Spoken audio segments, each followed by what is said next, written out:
Welcome, everybody.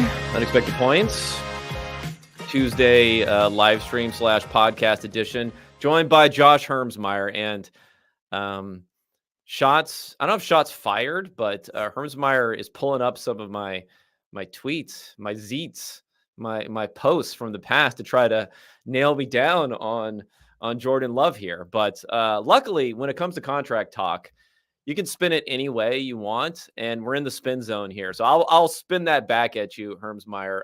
And while I simultaneously now look at your Twitter to see if I can find anything. Unfortunately, you're off of Twitter, so that makes it more difficult. Never tweet, Kevin. This is just more proof that tweeting is never good. What about always tweet instead and just, have no shame? That's also an option. No, I've engaged in shameless tweeting. So yeah, I play both sides of this fence, but I can tell you it's much nicer being on the never tweet side. Yeah. Not to get too political here, but the most shameless tweeting that I've seen recently is the seamless transition from riding with Biden and the media blaming the media and everyone else for pushing Biden out. And then like the moment he's out, it's like, oh my God, Kamala Harris is the greatest thing ever, when I just said that I didn't quite enjoy it a second ago. So it's all about being shameless. It's all about getting those Twitter bucks for your premium subscription on that program. All right, so let's get into contracts. It's a bigger story than the Tua and the Jordan Love contract that recently came down, although those will be the primary focus of what we're going to talk about in the larger context of the salary cap, quarterback contracts, how you fit it all in, all that sort of stuff, whether or not these specific players are worth the contracts that they're given, which generally falls down as to like, do I like this quarterback relative to where other people may think about them going forward and the confidence we have in them. But I guess we should start with the deets. So let's start with some of I shouldn't use the word deets. That's kind of embarrassing there. But let's start with the details here. It made me uncomfortable when you said that. I just wanted to be very clear. I know. Sorry, I apologize already. Okay, so Jordan Love. Let's start with Jordan Love because I think this is the more substantial of the two contracts. Maybe a little bit more controversy in this deal, but it all depends on your framing, again, and how you want to look at this. So we have a $220 million contract in new money, $100.8 million in fully guaranteed money, and a $75 million signing bonus, like all these contracts nowadays, and which makes the comparisons to the past a little bit more difficult, is the fact that it has these rolling guarantees. So we have 39, roughly 40 million of 2026 money, which becomes guaranteed in March of 2025.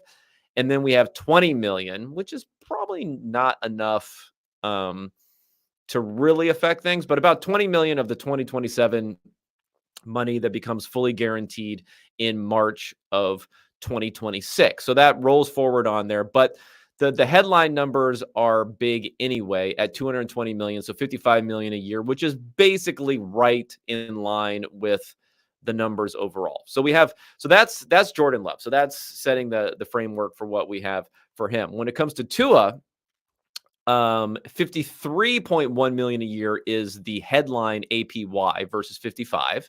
So a little, slight difference there.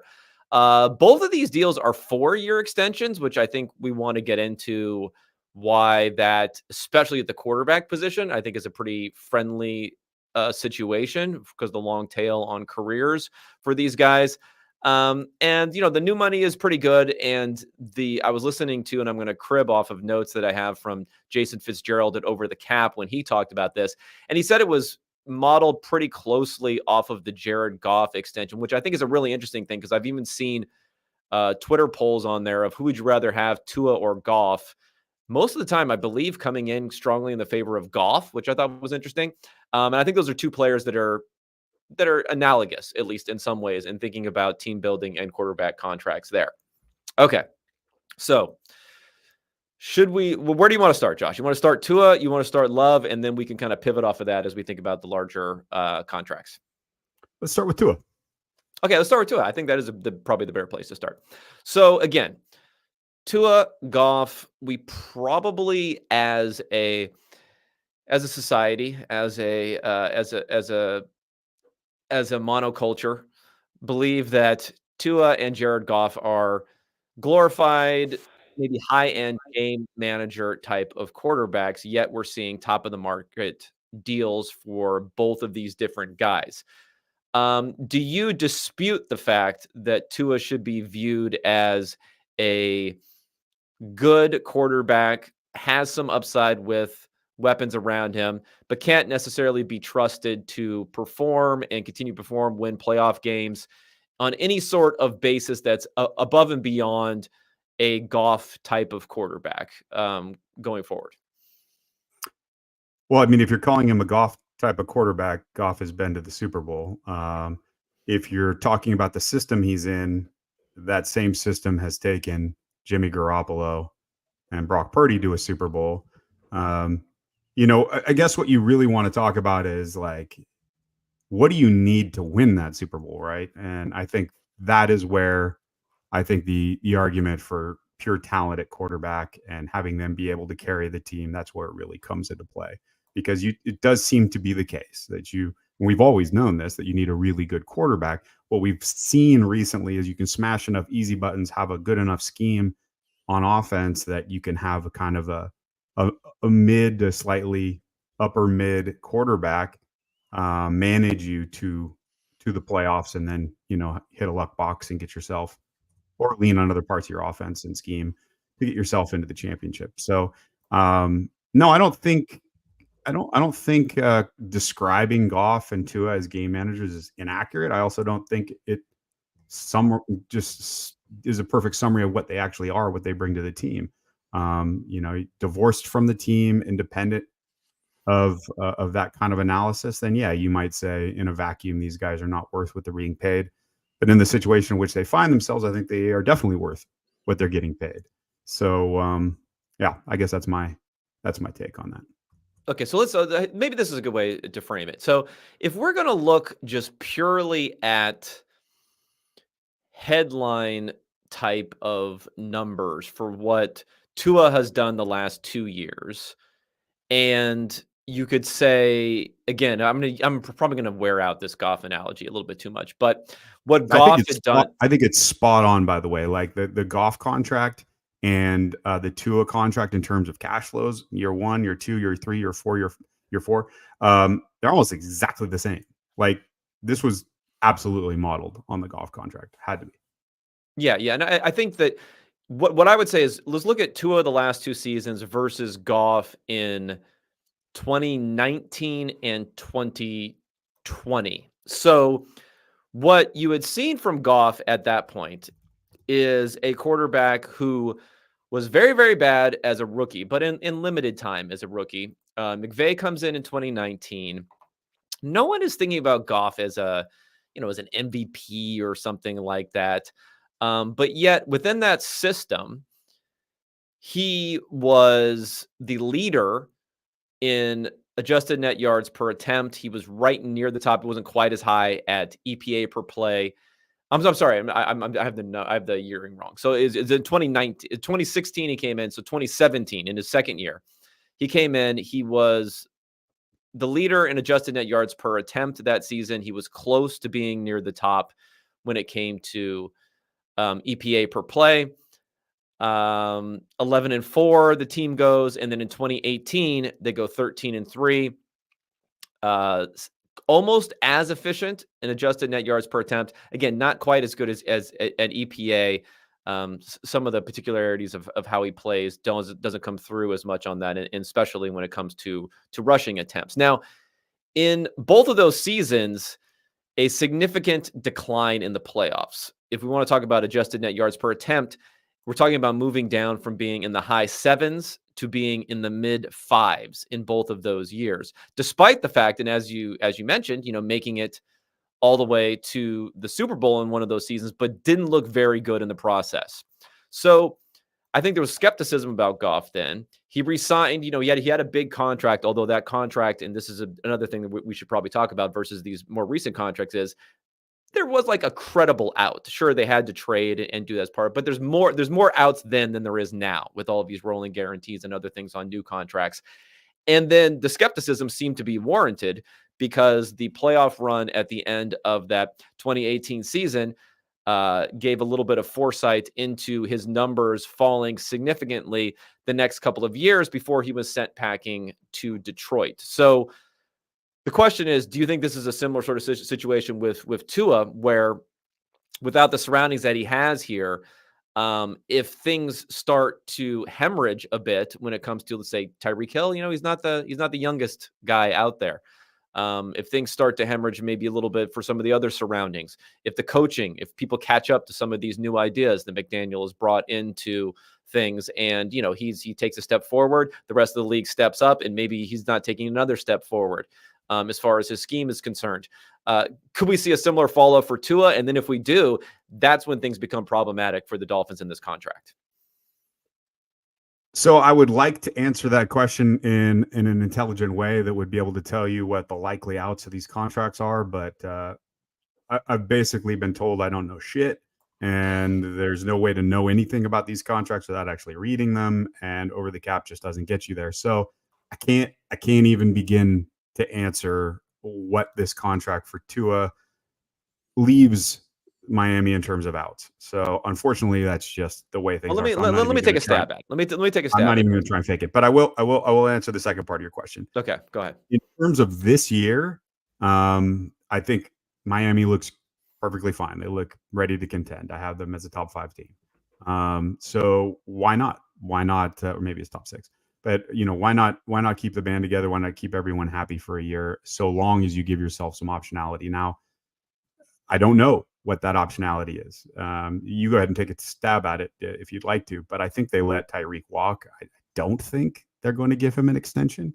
And so it'll be the Waddle show, and maybe they add some speed in the next upcoming draft and just try and keep rolling this thing forward in terms of the way McDaniel likes to play offense. But yeah, now go ahead. What's your stab at this contract? When can they get out of it?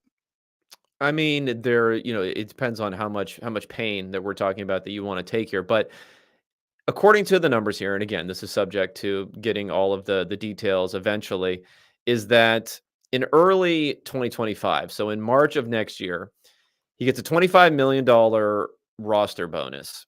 He has basically a $25 million salary. So almost all of that is like guaranteed. So the end of 2025 would be the earliest that you could possibly think of. The problem is, it says here 2026 salary becomes guaranteed in early 2025. And that salary, at least according to what I'm looking at over the cap, and again, it could be subject to revision here, is $54 million. And with the amortization of different bonuses here, the cap hit is $68.4 million. So, you can work with a player to move that around. Lots of different things can happen. But I guess the worry would be here is you're locked in for at least 2 years. You'd have to facilitate some sort of trade after 2 years if you wanted to get out. And then if you can't do that, or if you don't even want to do that because he's played well enough over these 2 years, then you're probably staring at a $68 million cap number in 2026. And you're saying to yourself, you know what? Let's restructure this, and it kind of gets the whole thing going again. We lower the cap hit for 2026, and then eventually we're locked in for another 3-4 years at that point. So there's either a lot of pain, or you're basically locked into about 6 years of this deal. The question will really be how he plays over the next 2 years. So I guess maybe that is something to think about projections wise. If you just look at the straight up numbers, and if I project quarterbacks based upon how they performed in their career, let's not try to read too much into how good they are versus how good their numbers are. Tua looks like he's going to project to be easily a top 10 efficiency quarterback, maybe even closer to top 5 than top 10 based upon those numbers. So should we be happy about that if you're the Miami Dolphins? I mean, of course, it's that whole, he's in that system. He's worth that money. When he starts to lose these pieces, maybe that system and he don't look as good. That's part of the calculation Miami hopefully is making. But here's the other part of this. You say that from a team's perspective, coming up on year 3, or the beginning of, I guess it's the beginning of year 2, they need to make that decision about year 3. And but that's going to happen whether they do well, extremely well, or if he does extremely poorly. That year 3 is going to be contested either by the player or the team. So I just think you just count on it, right? If he's horrible, the team is going to want to do whatever they can year 3 to try and renegotiate the contract, lower the cap hit, to try and make room to make the team a little bit better. Maybe try and trade him, as you said. If he's very good, Tua is going to be demanding a lot of money. If they win a Super Bowl this year somehow, Tua is going to be demanding a restructure. Look at Lamar Jackson, had 4 straight days out of camp with illness for the contract he just negotiated. And I think if you look at his numbers compared to some of these deals, it makes sense. He's the MVP, reigning MVP, and it doesn't look like his contract, which he just signed, stacks up very well. So I can imagine he's a little unhappy. So I think you're going to deal with this almost every year from quarterbacks from here on out. You've been hearing about hold-ins, holdouts. Stafford just got a little bit more guaranteed money from the back end of his contract, move forward. I just think that is the way players are going to be treating their contracts here in the NFL moving forward. So I don't know, these long-term projections about deals that go over 3 or 4 years. Again, it's just really hard to say anything with any kind of assurance. Yeah, so I think Tua kind of falls in this bucket that we're mentioning. You know what you're getting more so. You're not sure it's enough to win a Super Bowl, but it's certainly possible. That's why I think playing the whole game of like who can theoretically win a Super Bowl or not is, I question the premise, because lots of teams can potentially win a Super Bowl. We've seen it plenty of times with quarterbacks who are maybe not that good. It's just a question as to whether or not, you're getting enough of a differentiation at quarterback to justify more money that you might be paying. So let's pivot over to Love for a little bit here, and then we can kind of wrap up some ideas about both of them. So Love is on the other end, I would say, as to what the bet is. So if Tua, the bet is, we've seen this for 2 years, we're kind of running everything back, we're comfortable with extending guys, taking low cap hits, keeping the band together for as long as we can go until we figure out what's happening. Love would be a guy who, even from Green Bay's perspective, it seems like they didn't really know that much about or have that much confidence about until this last season, because it sounded like they weren't going to pick up his 5th-year option before, and that's how they negotiated the 2-year deal that he signed last offseason, which is then rolling into this one. And now we have him after 1 year of good play, solid top 10 play, really, really good play in the second half of the year. How much we should value that versus the first half, I'm not quite sure. The thought with him would be is, we're not just getting a guy who can execute things. Things were not perfect around him last year. Did not have a lot of brand name talent when it came to not only his offensive line, which had been a staple of the Packers offense for a number of years with Aaron Rodgers, but at wide receiver, he elevated everyone last year. So if he can continue to do that, he could be an elite guy. He could be a guy who's a value on this contract. And as we see new contracts come in, we're happy about that, in the way that, the Mahomes and the Josh Allen deals, you see new contracts come in, you get happier and happier as you see the relative advantage you have there. He could be that, but we only have the one season. He's not a Patrick Mahomes. He's not one of these guys who had a more substantial history before re-signing that contract. So what do you think about the risk-reward calculus when it comes to him? Because realistically, things could go sideways it's more probable it could go sideways, I think, for the Packers next year in some ways than the Dolphins, even though some people may not view it that way. I don't know. I guess I would say it's a shame he didn't bet on himself. Love really, his lack of betting on himself sure didn't pay off this time. I think that what happened was that initial kind of bridge contract that he signed, instead of forcing them to pick up his 5th-year option or not, was kind of a realization by both sides that this wasn't a great situation, right? Like just as you alluded to, he didn't have a lot of weapons. There wasn't a lot known about Love. I think he is smart enough to realize that he wasn't a proven commodity.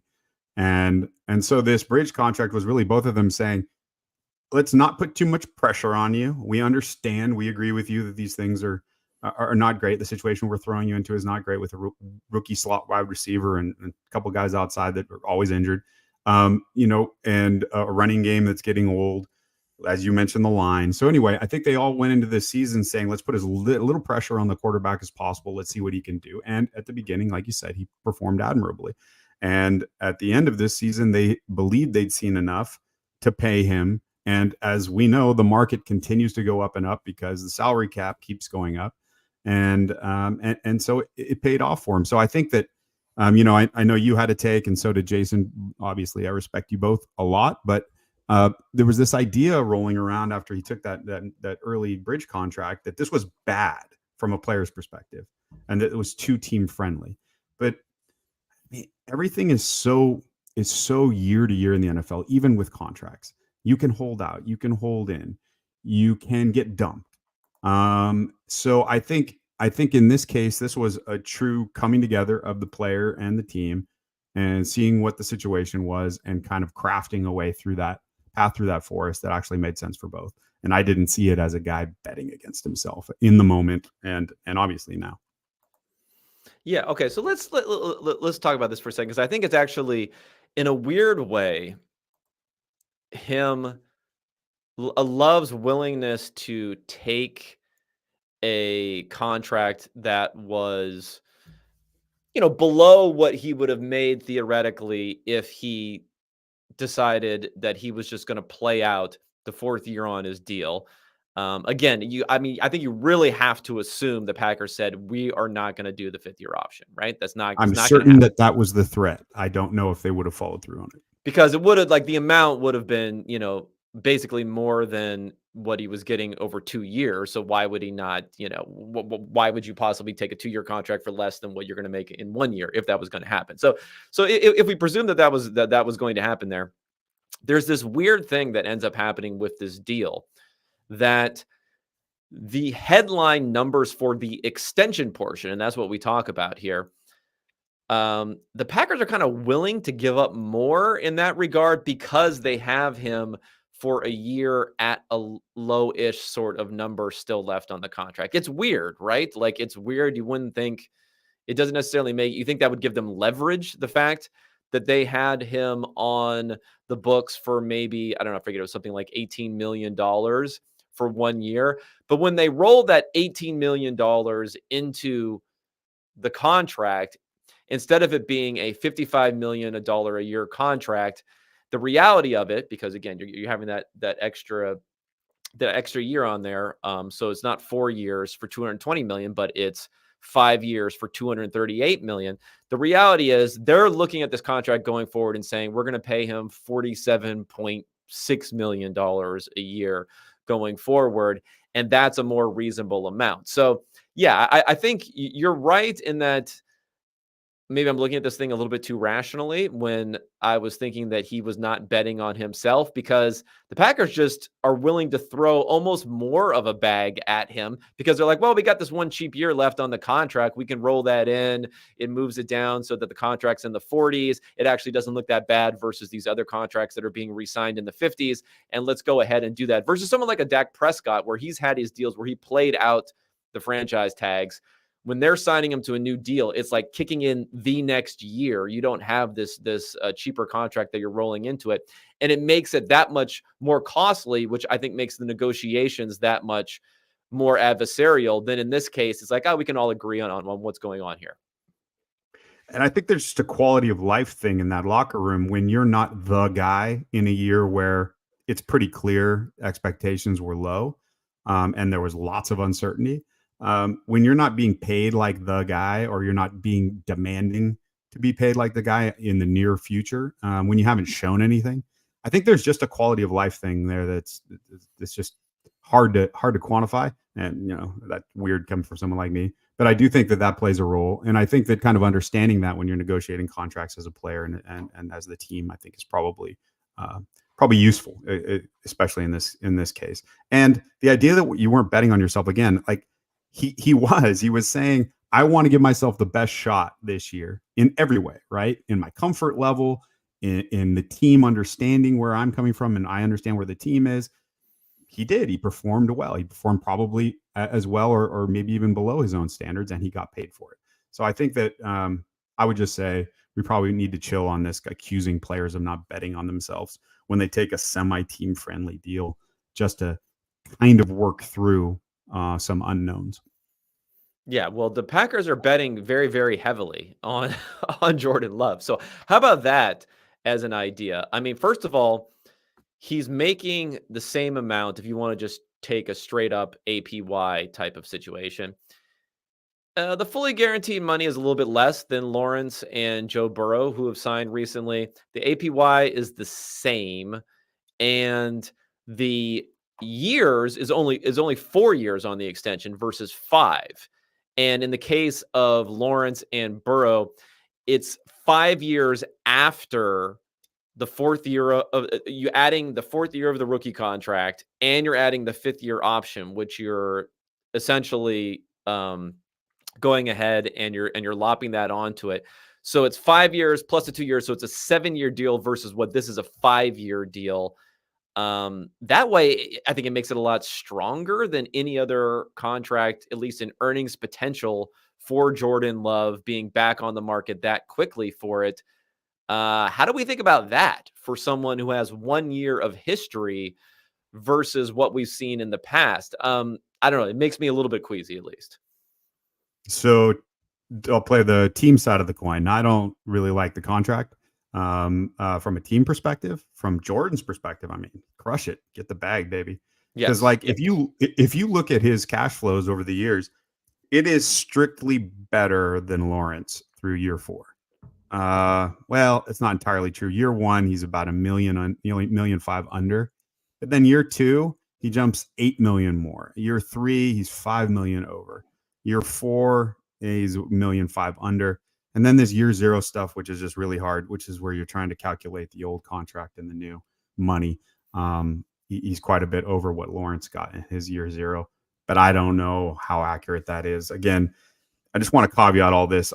I respect Jason, but he's kind of reading tea leaves as well. He's basing it on reports. We don't actually have these contracts. So I don't know what the reality is. But it certainly seems to me, based on the cash flows, that Love's contract is, especially since it's a shorter one from his perspective, more likely that he'll get paid these years, or at least most of them, that it's a better contract than what Lawrence got. And do you think that is justified potentially? Well, potentially, I guess, is always justified. Do you think that's justified? I wouldn't have paid him that. No, but again, like, I'm not sure what else you do in this situation because he was reasonable, right? And he took the bridge deal, and he's given you time to build this team around, and then he performed. So look, the market's the market. I would have wanted something probably a little more team friendly if I was in the GM chair somehow. But I mean, I also can't like hate it. I certainly don't hate it for the player, and I think the team, rewarded the guy that they should reward. So I think that there are some intangibles here that are probably good for Green Bay as a team. But in terms of just when you stack up the numbers, no, Love is not. He has not shown he is worth this kind of money. Has Lawrence shown that he's worth the money that he got? Absolutely not. But he was a number 1 overall pick. Yeah. You just know that's going to happen. I think it's the reason why, rightly so, Cleveland ejected from Baker, is because there's some baggage that comes with that, and an assumption of being paid in your second contract in a way commensurate with being the 1.01 unless you completely fill the diaper. And so I think that's the trap that Jacksonville found themselves in, and they shot themselves with the foot gun. Okay, so this is a broader sort of macro idea that I want to discuss with you, because this is something that's come up to me. It's come up in my mind a lot. So I have written about and I've thought about a lot the concept of the like the principal agent problem. So for those who aren't familiar with it, and you can elaborate or correct me on anything that you think is incorrect here, but essentially you have a, for lack of a better word, an asset, an enterprise, something where someone has some sort of ownership in it, stakes in it. Now, you could even say fans are kind of like owners in a way over a team because they have a very long tail of their fandom, who should be, at least theoretically, most concerned with the flourishing of this enterprise over at least a medium to long term basis, discounting back obviously some sort of time element that you have a time preference for success today over success tomorrow, all else being equal. And then you have the agent, so someone who is empowered to actually make the decisions to run things on a day-to-day basis, who are incentivized on much more of a short-term basis. So of course, when it comes to the NFL, coaches, GMs would be the obvious candidates that you're throwing in there. When it comes to Green Bay, Gutekunst has been around there for a while. I don't know if he's like that concerned about the medium to long term versus others.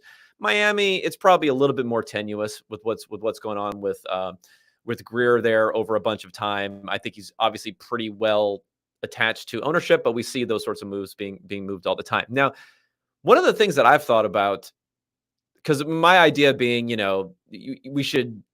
teams theoretically should be run more to the benefit of the principal. So a little bit longer term, being willing to take more risks on what may happen in the short term in order to have a higher benefit for an established longer window of potentially winning more championships over the longer term.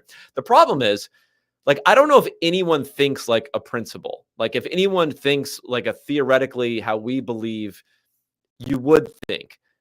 I mean, fans want all of these players to be re-signed. And if it's at market setting amounts, so be it. The cap hits are small in the short term. No one's complaining about the players being re-signed, other than maybe Jared Goff, which is interesting. But most of the time, none of the fans are complaining. The owners, I think for the most part, are not really thinking like principals anyway. They're not losing money in the future if they're making a bad signing in any sort of like discounted cash flow sort of way. It's more like theoretically you could have these more honors in the future, but you're going to make a ton of money now. You're going to make a ton of money tomorrow. These guys are old. They want to win now. They may be even more irrational sometimes than the agents in making these types of decisions. So should we like throw that whole paradigm out that I've been thinking about things in this principal agent sort of way to say, like, no one is really concerned about the medium to long term, and we should really just view things as making decisions as to what's best over the next couple of years, because that's how everyone is viewing it. No one is looking at it in this theoretical sort of way that you may imagine looking at a corporation or a stock or something like that. Yeah, I think that's right. And I also, you brought up stocks, and my mind just suddenly twisted to everything short termism there. If it's a publicly traded company. So that's what they're talking about. Like the CEO is trying to hit the short-term targets, which to trigger their own bonuses more in a company, which it may be against the long-term interests of the investors. But you're right. If it's a public company, the investors are also like theoretically should be acting as principals, but then they are kind of get caught up in the quarter by quarter sort of numbers also. Right. I mean, I saw a great post, and this is tangential to the NFL, but I think it's sort of on point. God would be fired as a manager if he picked the most lucrative stocks over any particular 10-year window. If you were omniscient and you could pick the stocks that perform best over a 10-year window, you'd be fired. And the reason why is because these best performing stocks often are the ones that are down the furthest at some point over a period, over whatever window you want to look at. So the interesting point here that you're making is that there's no one incentivized to look at the medium and long term. And I think that is exactly true. And so that model completely fails to predict how these actors navigate these environments. And so, yeah, I don't think there's a lot of usefulness in thinking about the NFL that way. I think it's far more useful to think in 1 or 2 year cycles. And regardless of the length of contracts that we're talking about, I think that's how owners think. Unfortunately, when they should be in the best position where they're completely inoculated from financial concerns, their investment is going to go up no matter what, or at least it has in the past 30 years on a year-over-year basis. Perhaps if you're an underfunded owner and cash flow might be a concern, winning might be something you're more interested in because it's tied to ticket sales. But at the end of the day, how you do as an individual franchise is not going to determine your fate because of the revenue share. So the whole thing is just kind of bananas. So yeah, I think you have GMs who are acting in the short term and in their own best interest. I think they're maximizing the GMs who rise the fastest, in my opinion, are the ones that are probably the least likely to make long-term bets for the good of the organization. And that's just how it's been, and that's just how it is. Okay, so we're talking about the quarterback decision. Okay, my idea for how this is played out, and this comes into the Goffs of the world, the Tuas of the world. So if your team is performing relatively well, you're like a playoff caliber-ish sort of team, then as long as your quarterback, we're really talking about a threshold when we're making these decisions. Like, it's kind of like a binary sort of thing in a lot of ways. I think is how we should be looking at, like, the model for whether or not a quarterback is going to be the highest paid player in the NFL. If you hit some sort of threshold, you can get to that number or incrementally different from that number. And if you don't, then you don't get anywhere close to that sort of number. Do you think that is an accurate description? Because if we have an accurate description of how the decisions are being made, then we can start to think about, well, how would we think about it differently? How can you tweak this the way things are currently being made? I mean, the key there is building an optionality into these contracts. And there's talk that Howie does this better than most, better than any. I just don't have access to the contracts to verify this. I see Jason writes about this once in a while. Just the idea that you can get yourself out fairly cleanly, and there are certain very clearly delineated decision points, and you might build this into a contract through guaranteed roster bonuses and things like that, or other options that kick in if you don't make a decision on this certain date, and balloon the yearly cap number. So I think that building those in, forcing the organization to make these decisions at different points in these QB contracts and to reevaluate where they stand and be very clear-eyed about it, right, is good for the current administration, but also it builds in some long-term optionality in case you're no longer there. And so how do you incentivize that type of behavior as a owner to the GM? How do you say, no matter what you do, you need to leave this thing, right, better than you found it, or at least not worse, if I let you go? That's a really tough conversation to have with any employee. And I don't know how you get from here to there.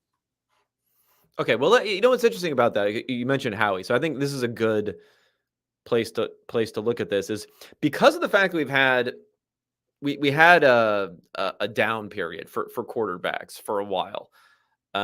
Maybe kind of post Matt Ryan,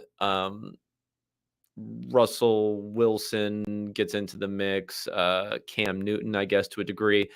But if you remember about these contracts, which is interesting, the negotiations that happened, and this is for like Russell Wilson winning a Super Bowl. This is for Cam Newton being an outstanding rookie and having some really good seasons after that. I think he probably got his first extension before he won his MVP, though, which is a questionable MVP. But these negotiations were tooth and nail to get contracts that were not even at the top of the market at that point in time. And the quarterback contracts themselves were several percentage points less as a degree of the cap as to what we're seeing currently. So how much is the market? How much is the change in philosophy of GM? I mean, if you just look at the Carson Wentz contract versus the Jalen Hurts contract, and maybe, in your mind, Hurts could deserve more than Carson Wentz because Carson Wentz had some injury issues, although he was an MVP-ish sort of candidate after his second year. There was a huge dead money charge for Carson Wentz when they traded him. At the same point in time, he wasn't made the highest paid quarterback in the NFL when he signed his second contract and his extension. And the amount of dead money is severely less than what we're talking about, what's going to happen in this Hurts contract. They're tied in for a lot longer in that contract. I do think that is maybe like the hidden thing, the ticking time bomb that we haven't seen blow up yet, is the fact that we've seen these big dead money charges for like the Carson Wentz contracts of the world. The Russell Wilson contract is probably the first one that we did see that blow up, just based on a recent-ish sort of contract. But we have a lot more of these ticking time bombs than we probably have had in the past when it comes to quarterbacks. But then again, ownership, because they're so rich, are willing to take more dead money. And that might be the part of the equation that is the most significant. And it's also hard to say it's not the correct thing to do to take a swing on QBs if you think you've got a guy that's upper third of the league. If that's what you think you have, then yeah, you probably should pay.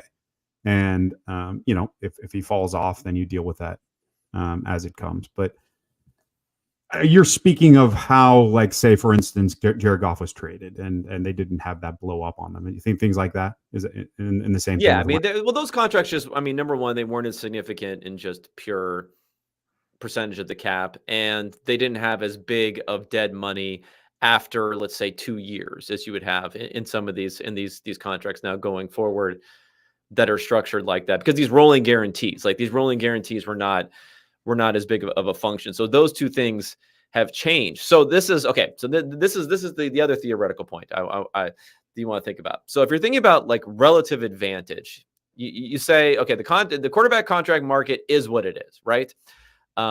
We can't just put in and say quarterback is, we project this guy to be an average sort of quarterback with upside, so therefore we're going to pay him, we're going to put a linear model in there and pay him that exact amount, because that will never be accepted. That's a hypothetical that will never come to play. It's either going to be, you're going to be a Geno Smith who will take the contract that he'll take, or if you're Tua, you're going to want to take a market setting contract. So because of that, like, when do we get to the point though that you can look past the short-termism and you could say, you know what, and I know you're an advocate of investing heavily in potential quarterbacks going forward, if we can find a truly elite option, so we're talking about the Mahomeses, the Allens of the world, if we can find that guy, now, like, the benefit you're getting from these guys is expanding as these contracts go up for the entire quarterback market generally. It's kind of a weird thing. Like, you're going to have to pay Mahomes more on his next contract, but he's actually going to be worth more relative to the market, which makes him more of a benefit, even if you're less with a smaller pie for the rest of your team, because everyone is left with a smaller pie for the rest of their team who are paying these contracts a lot.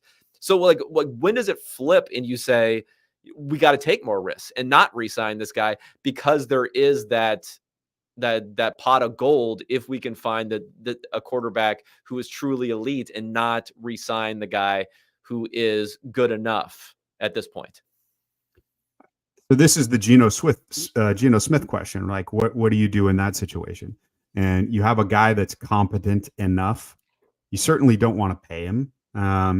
So what do you do? And the answer, my answer, has always been, you just always be drafting QBs. Always. You're just always drafting until you get what you need.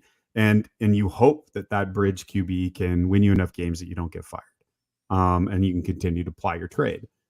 And I think that anytime you have a quarterback on your team that's in the bottom 2/3 of the starters, you have to approach your team building that way. You should be drafting QBs. You should be spending top tier capital, because it's not just the opportunity cost of taking that cornerback or that defensive tackle, right?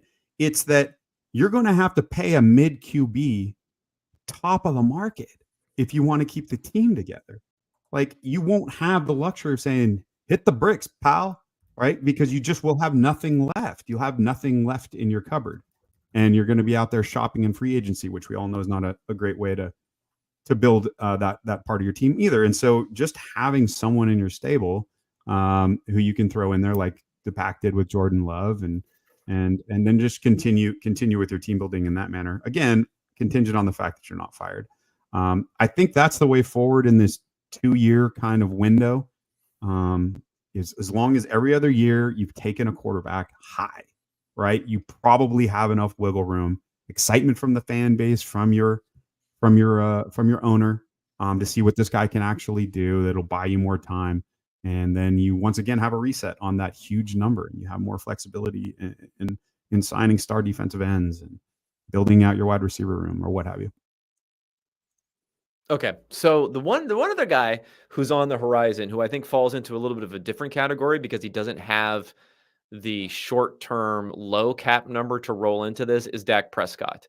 So I think this could be the line in the sand that ownership is willing to draw and say, we just can't do it. Like, we just can't, right? We can't give Dak Prescott the same contract that Jordan Love got when he has, for this season, a $55 million cap hit for this season, which will roll forward, not an $18 million cap hit like Jordan Love. He has void years with 40 million still left on there that would get rolled into the new contract and would be part of these cap hits going forward.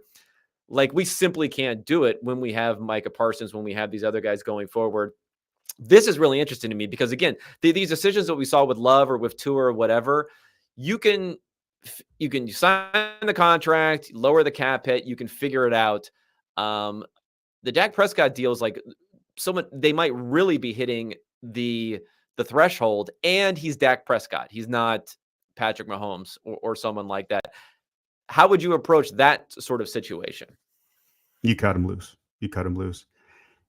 A more interesting, and I think that's so cut and dry that it's not even like I don't know what to say. Like it's that's an easy choice in my opinion. The more interesting question to me, because I don't know what he's demanding or going to want to demand, is Brock Purdy. Like, what do you do with that guy?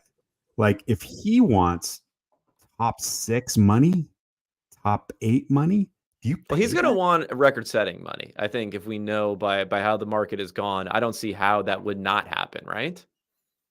Do you pay that? I don't know. I mean, if it falls into this binary second contract, it sounds like they would pay it. I mean, you got a pretty tiny number that he's going to be making in that 4th year that you're rolling into this contract. So, like, the cap hits are not crushing you too much, I guess. Yeah, I mean, like they can do it at least. This is not a Prescott situation where you, like, I guess there's two different things. Like, can you financially actually do this, without impairing your team? And the Cowboys are in that situation where no, they can't do it without impairing their team. So is our quarterback good enough that we're willing to severely impair the rest of our team in order to do it? And then, but Purdy, you can do it. It's just, are you willing to do it to have the next 2 years versus what is the lesson from Brock Purdy? Have we learned anything? Like, did the 49ers learn anything? I mean, maybe did they even just did it help their ego? Like, do they think they can find these guys anywhere? I mean, if that's the case, then the probability of them re-signing Brock goes down. If they did think that, though, you would think they would be continuing to draft quarterbacks somewhere. I just, none of it actually which they didn't, right? I think they didn't. Like, so, like, Josh Johnson, I believe, is their backup quarterback right now. There is no overarching strategy, right? It is year to year. And so if you want to get an edge, it's really, and you think you have job security of some kind, like if you think you have 4 years of job security, then what I outlined earlier is how I think you address the state of the NFL and try and get that edge, because you can have a little midterm thinking along with trying to keep your job. But I think, and then paradoxically, I think signing Brock Purdy to a big contract that lacks optionality is a big problem, is a big miss, and it constrains your team. And now suddenly you're paying him like a guy, like the dude, when he truly is a system quarterback, right? When you probably can find something that approximates Brock Purdy out there for very, very cheap and continue to roll with your super team everywhere else. So I don't know. It's just really, it'll be fun to watch. How's that? It'll be fucking popcorn. I guess I don't know if I view Brock Purdy that differently than I view Tua or a Jared Goff or someone like that. I mean, if you're willing to pay Tua, I feel like you'd be willing to pay Brock Purdy. Or am I wrong? Well, Tua was a first-round draft pick, and Brock Purdy was, and I know we've updated, right? We've updated, certainly, but I think that where your pick carries through to your first contract negotiation, after your rookie deal, and I think that has a lot of staying power, a lot more than many people would like to believe. And so, but again, it's like, what was the lesson that came from Brock Purdy? What was the lesson that came from Jalen Hurts? What is the lesson that no team seems to actually have learned? And that's to have more QBs, right? To take those shots. And yeah, Anyway, Okay, speaking of lessons, do we take any lesson from the fact that in this draft now with Love getting his extension in this 2020, I think it was 2020, right? 2020 NFL draft, the quarterbacks taken in this draft, we have Joe Burrow going first overall, who is now making $55 million a year. We have Tua going fifth overall, who is making $53 million a year on a big contract. We have Justin Herbert, who is sixth overall, who is right in that ballpark for how much he's making. We have the next pick after that, number 26 overall, Jordan Love just re-signed this deal. And we have the next pick after that, the second round, pick number 53 being Jalen Hurts. So we're talking about the top 5 picks, all the quarterbacks taken within the first and second round, all hitting in a big amount. Does this change, or should this be noise, or does this change at all our view on, hey, if you can draft guys and like, is this coincidence that they're all hitting, or is there something about the NFL nowadays to make these guys look more like hits? With the fact that obviously it was not the case for Zach Wilson and Trey Lance the year thereafter, and we have to think about that. But is there something to that fact that we have to think about? And then it goes along with the Brock Purdy fact that we can turn these guys into playoff Super Bowl viable quarterbacks, and how does that affect our thinking?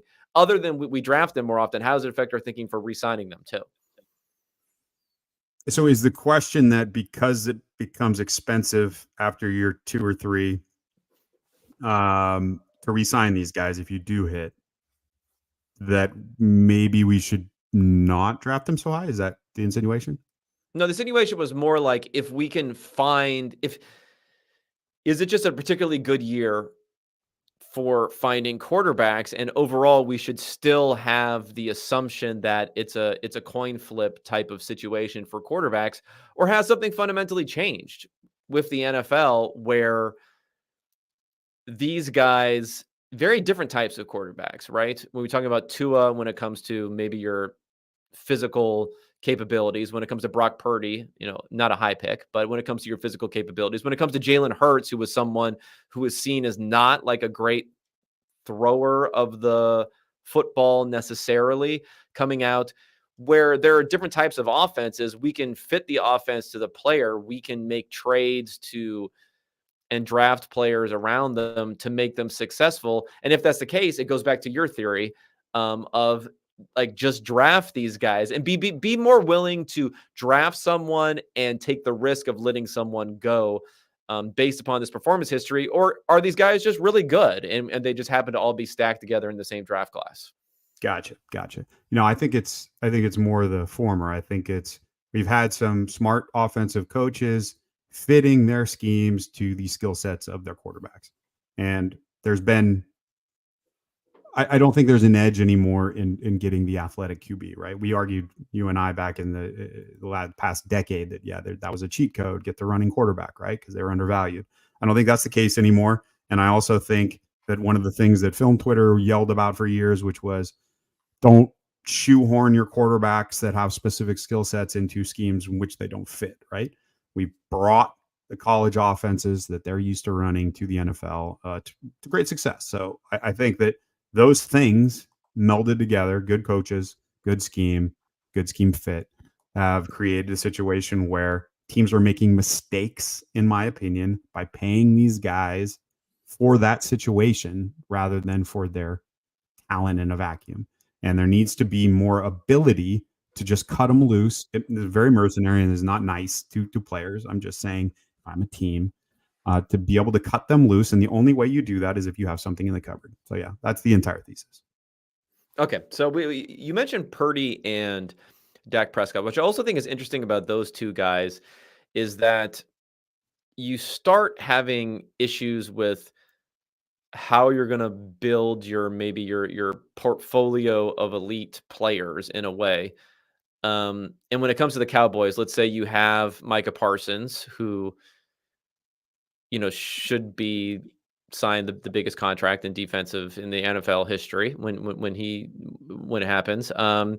You have CeeDee He had a Lamb, who down they're year now. though, didn't he? What do you say? He had a down year this past year, yeah? He did, but I don't know. I mean, I don't think so. Not I mean, for him, maybe, but I don't know. I'm just saying I'd be shocked if he doesn't sign the biggest contract in NFL history. You have CeeDee Right, I Lamb, who just they're want to already be having. clear. I made the argument it's a 1 and 2 year window league, right? So what you just did actually has some more bearing than perhaps we might think. Okay, so do you ever think? Does it ever come into well? Here's a contrast. Here's something that I think about. Like, you can say, oh, we have CeeDee Lamb, we have Micah Parsons, and we have Dak Prescott. You could argue that relative to their position, in the short term, over the next 2 years, that Dak Prescott isn't as valuable as those other two guys relative to their position. I think it would be the case for Micah Parsons. CeeDee Lamb, I'm not quite so sure about. Let's say you make that argument, but then you get caught into the problem of, if you don't have the quarterback, though, it's all a That's moot it. point, right? That's It's it. all a moot That's the point for these problem. other guys. I'm sitting here going, I pay the defensive end and then or the edge, and then I go, no, actually you're screwed, right? You could have CD and your edge and no quarterback and you're screwed, right? Now your team falls apart. So it's just an impossible situation, and that's why these teams end up paying these exorbitant contracts to mid QBs, because they just don't want to deal with that bleak future of having all this talent you're paying a bunch of money to, and you can't win more than 9 games. Okay, so there's not a whole lot else going on outside of these quarterbacks. There are, like I mentioned, there are some other contracts that are going on at some other different types of positions here. Does any of this change anything that you're thinking about this particular season? Because I guess that would be another motivation on the part of the Packers. Let's say the Packers, for instance. The motivation would be, why dig on our heels and do whatever? Let's just sign the contract, and everyone is, smiles and hugs and kisses and moving forward until, you start off the season 1-3 and then you're at each other's throats. But at least theoretically, you're okay right now. Does any of this change your opinion on the teams now that they have these things settled for this season? Not really. I think there's been I think the Packers are kind of an interesting projection this year.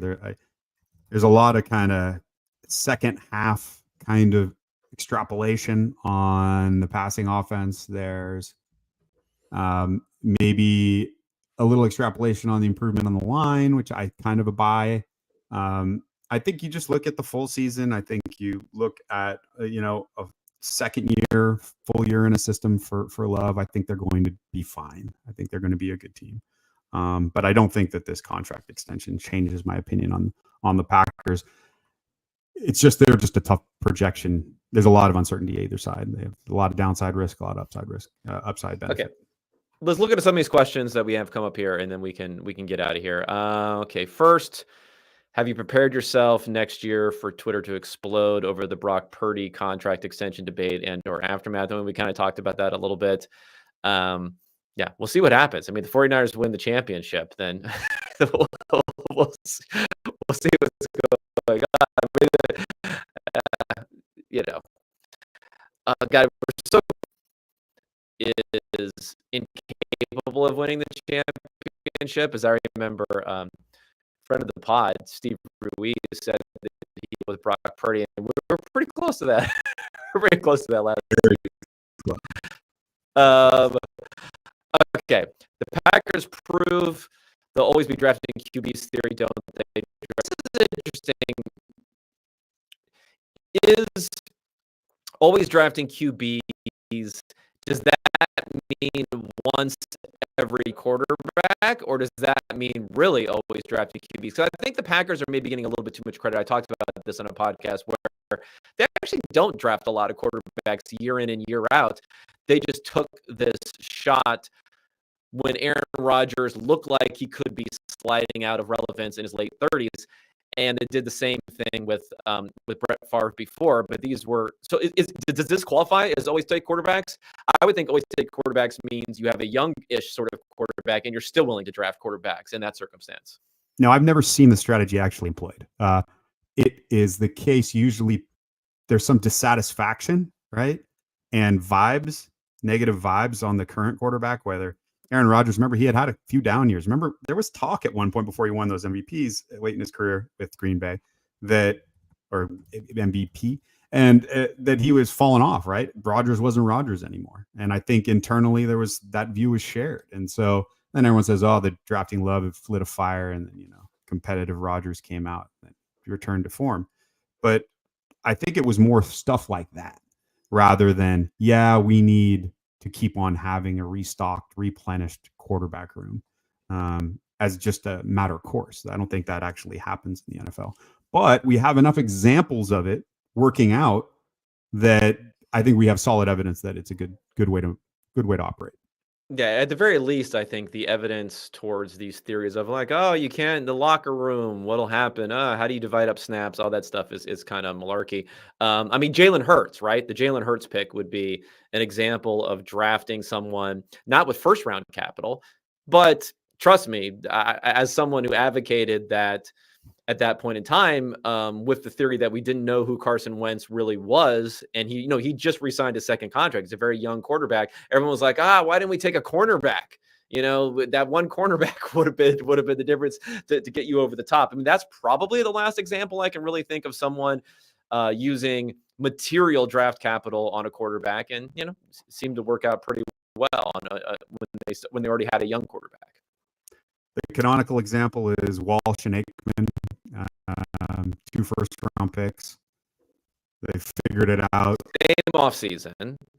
Ejected. Yeah, when was it?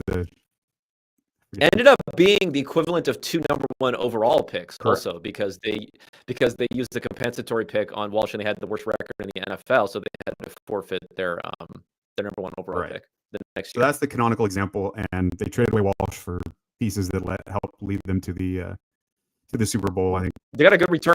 They got a pretty good return. Really good. Walsh, I'm forgetting the names off the top of my head, but he was either offensive or defensive lineman. Anyway, it was very good, and you're probably not going to get that type of return anymore. We've seen trading away failed first round draft picks at QB kind of not returning much anymore. I think part of that is just the way that you package it. I think that they show too much. You show the guy is bad a little too much. I think I would play a little closer to the vest and just say, we just don't know which one we like. We got to we're picking this one. We just don't know. We're going to take the gamble, and hopefully the market doesn't sniff you out. But I think that continuing to draft with high capital has been shown to work if you're not going to lose your job over doing it. Right. And I don't put the Packers quite in this circumstance, but if they want to claim it, I guess they can. All right. 2 successes don't really prove anything, but I agree that you need to at least be constantly drafting late round or signing high upside UDFA quarterbacks. I think we're advocating a little bit more than drafting late round or high upside UDFA. Like everyone's probably signing UDFAs and other stuff, but at least directionally, it's okay. I mean, some guys a lot of teams literally draft 0 quarterbacks over and over again. So we'll see here. Getting grilled for the Love pick, and it turned out against bias. Yeah, there's been this thing here.